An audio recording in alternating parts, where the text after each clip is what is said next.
हमारे परिवार की बहुत बुरी हालत बन गई थी। जैसे ही हमने अपने भाई के बारे में सुना तो हमें बहुत दुख हुआ।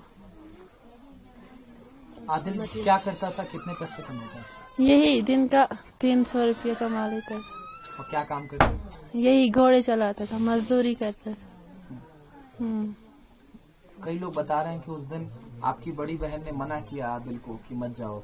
जी, बोलने लगा कि आज जाऊंगा, मुझ में इतनी हिम्मत ही नहीं है काम करने की। आज जाऊंगा, कल घर बैठूंगा, कल नहीं जाऊंगा। जब हमने सुना तो वो अपनी जान ही खो बैठा। तो फिर परिवार को अब आप कैसे संभाल रही हैं? आदिल अब आपके बीच में नहीं है, लेकिन उसने उस कश्मीरियत को जिंदा रखा है। उसने उन 25 लोगों की जान जाने के बाद अपनी जान देकर के उन आतंकियों की बंदूक छीनने की कोशिश की, जैसी बात निकल करके सामने आ रही है, ताकि वो और लोगों को न मार सके। वो पता नहीं है कि वो कौन थे, क्या थे, किन्होंने मारा उसको। लेकिन हाँ, सुनने में ये आता है कि वो बंदूक छीन रहा था तो उसको किसी ने गोली मार दी। 3 गोलियां उसके सीने में लगी, एक उसकी गले में लगी। जी। कहाँ कहाँ गोलियां लगी थी? शायद एक यहाँ पे लगी थी, एक यहाँ और एक यहाँ पे लगी थी। 3 गोलियां लगी थी उसको। जी। माता पिता को आप कैसे संभाल रही हैं? कैसे संभालूं, अब क्या करूं, अब संभालना ही। इन आतंकियों के लिए क्या कहना चाहेंगी जिन्होंने आपके भाई को आपसे छीन लिया? इनको भी ऐसे ही होना चाहिए जैसे मेरे भाई को किया। इन लोगों ने 3 गोलियां मारी, क्या करेंगे?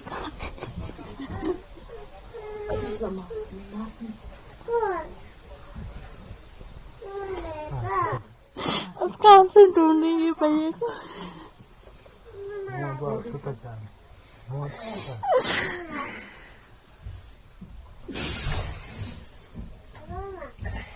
बहुत प्यार करता था वो मेरे से।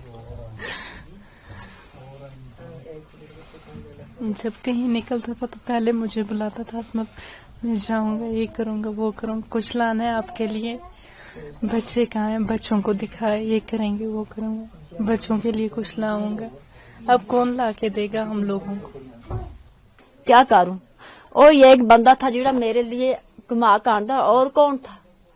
क्या करूं हम? ए भी बूढ़ा, मैं भी बूढ़ी, ये बीमार था, इसको वही आशा दवा शवा आन का देना, क्या करा? और कौन आन सी, कौन देसी?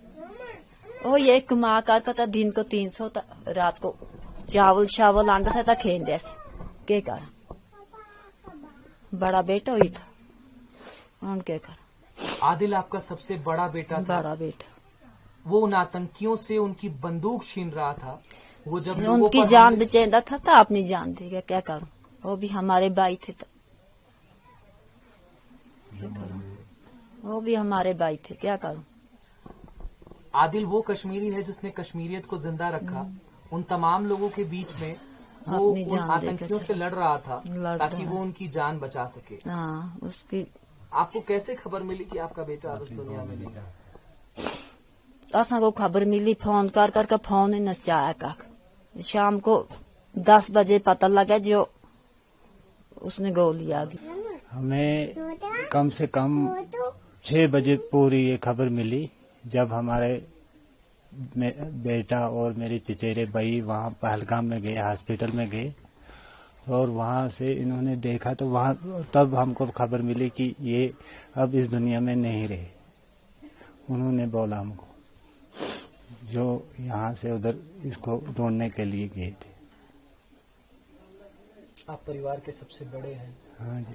आपका बेटा इस पूरे परिवार को चलाता था, अब वो आपके बीच में नहीं है। कैसे संभाल रहे हैं आप अपने परिवार को? अभी बाद में देखेंगे क्या होगा।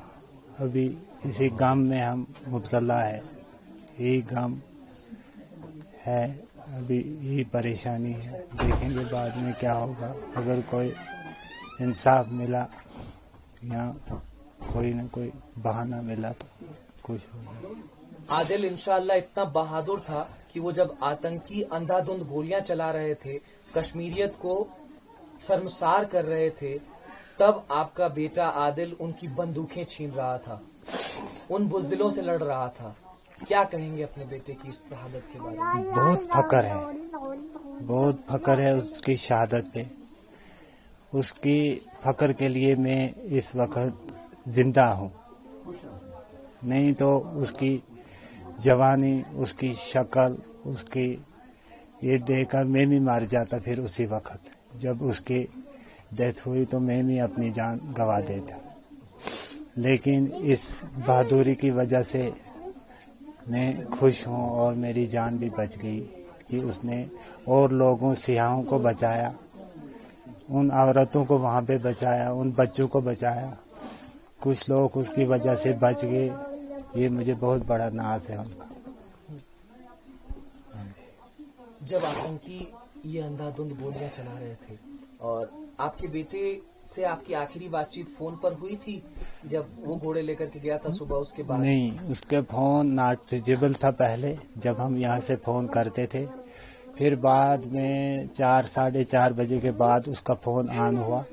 हमने सोचा कि ये अब नीचे जा रहा है, मगर ये पता नहीं था हमको कि इसकी डेड बॉडी नीचे जा रही।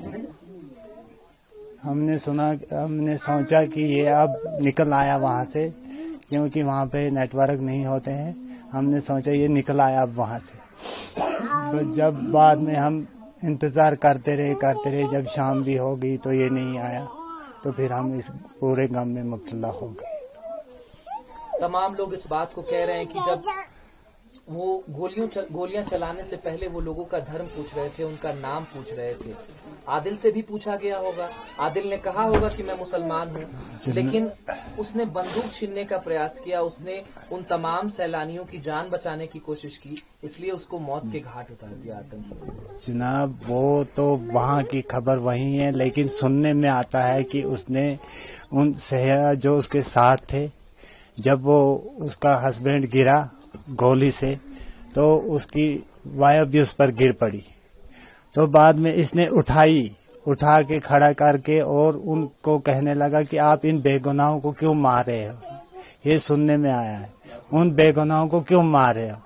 ऐसे में उसका हमला उनके साथ हो गया, जिसमें उन्होंने उसको गोली लगा के 3 गोलियां लगा के मार दिया। ये जो लॉन्च पैड्स हैं पाकिस्तान में, जहां से ये नापाक हरकतें निकल करके सामने आती हैं, हिंदुस्तान के माथे कश्मीर को छलनी करने का प्रयास करते हैं, आप जैसे पिता और माताजी की कोख को सूनी करने का प्रयास ये आतंकवादी करते हैं। इन आतंकियों पर क्या कार्रवाई होनी चाहिए? आपकी सरकार से क्या मांग है? ऐसी मांग है कि ऐसी इनकी कार्रवाई करनी चाहिए, जैसे हमारे बच्चे पर इन्होंने कुछ नहीं देखा तो हम उन पर क्या देखेंगे। इनको कड़ी सी कड़ी सजा मिलनी चाहिए, इनको पूरे मौत के घाट उतारना चाहिए। जब हम यहाँ से गए, फिर आदिल की जो बॉडी है रिकवर करने हम श्रीनगर पहुंचे, वहाँ पे एक लेडी थी, टूरिस्ट लेडी थी, तो वो वहाँ पे बहुत ज्यादा रो रही थी। तो मैंने बोला सिस्टर कोई बात नहीं है, मेरा भी भाई है इसमें, मेरे भी भाई की डेड बॉडी है। तो फिर उसने बोला कि मतलब मेरे पापा हैं। तो फिर उसने बोला कि जो सिविल एक मरा है वो आपका भाई है? मैंने बोला हाँ वो मेरा भाई है। तो वो बोलने लगी, उनके बोलने से, हालांकि मैं प्रेजेंट वहाँ पे नहीं था, उनके बोलने से मैंने ये सुना कि वो बोलने लगी कि जब वहाँ पे गोलियां चली तो वहाँ पे जब मेरे बाप को जो है सर में शॉट आया, वो नीचे गिरा, मैं उनके पीछे गिरी उनको बचाने के चक्कर में।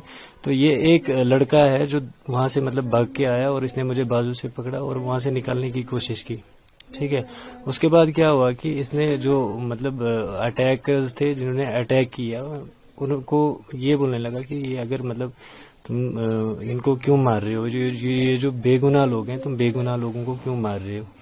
उस वजह से फिर क्या है कि उन्होंने उसके सीने में 3 गोलियां मारी थी। मैंने खुद देखा, एक उसके यहाँ पे गोली लगी थी, एक यहाँ पे, एक यहाँ पे, और उसकी जो ये बाजू है, ये पूरी जो है ना मतलब बाजू खत्म हुई थी। हमसे जुड़े रहने के लिए हमारे YouTube चैनल को सब्सक्राइब करें और नई वीडियो की नोटिफिकेशन के लिए बेल आइकॉन को दबाएं।